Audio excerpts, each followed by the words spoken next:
Ito ang aming kapatiran, Tugong Saraba, naday pagkakaisa. Kahit nasa panig ng mundo, mananalayti sa aming dugo. Saan man mapatapak ang mga paataas, noon nasasabihin ko taong 2006 nung ako ay napabilang sa kapatirang nagkakaisa. Taas noong naging kabalyero na hinirang, kapayapaan ang hangad mula nung umpisa.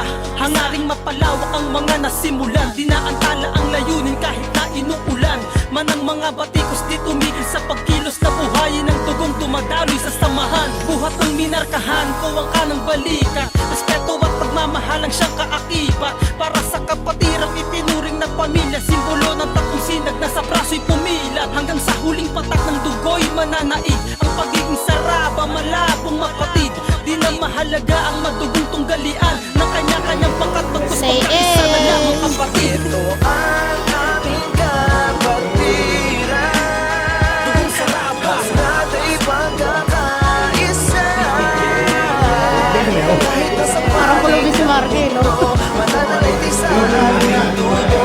Saan man mapatapak ang mga paataas, noon nasasabihin ko ako'y Sama-sama itinamagay pa rin Balik na naman kasalukuyan parating na taon. Mula sa isip ang pinagdaan ng panahon, mga ipinaglaban ay naging sandata ko ngayon.